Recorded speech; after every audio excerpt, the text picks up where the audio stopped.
Hi, this is Mr. Aber, and I want to show you a big important GeoGebra don't for the stained graph window project. GeoGebra has these great tools to create circles and ellipses and hyperbolas and parabolas. Here's the thing. These tools don't help you with the central idea of this project, which is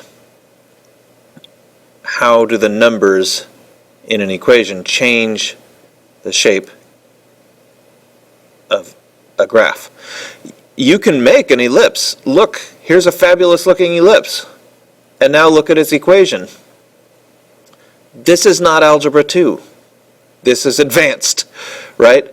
For one thing, the ellipses we would make would be completely vertical or horizontal. More like this. But even so, I didn't get it quite right, did I? Well, there. That's the kind of equation you would make. But did you learn anything if you did it this way? What you need to do is know how to make the equation.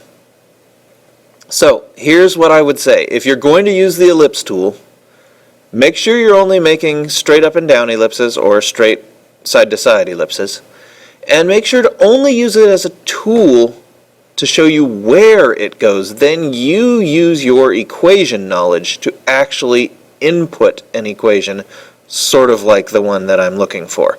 So if I want an ellipse about here, then I want to use my equation knowledge. This ellipse is going to be something like x minus 5, because it is shifted 5 over,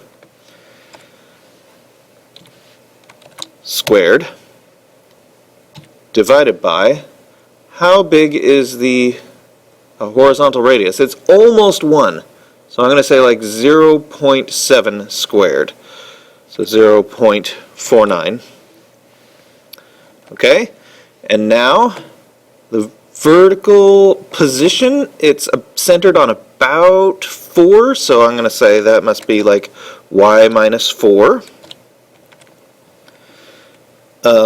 squared divided by, what is the vertical radius? A little bit more than 1, like 1.2.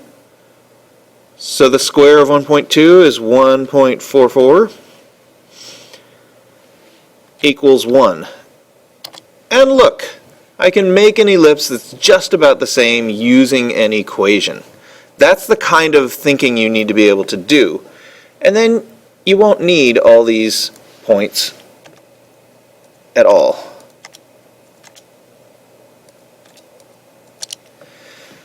Okay. So if you're going to use these tools, use them for that purpose. You can't just draw and be doing the math, right? So even though it's really cool that you can create this hyperbola with GeoGebra, it's not really cool to use that as the way you create hyperbolas, right? Use the equations. If you use this at all, use it only as a guide.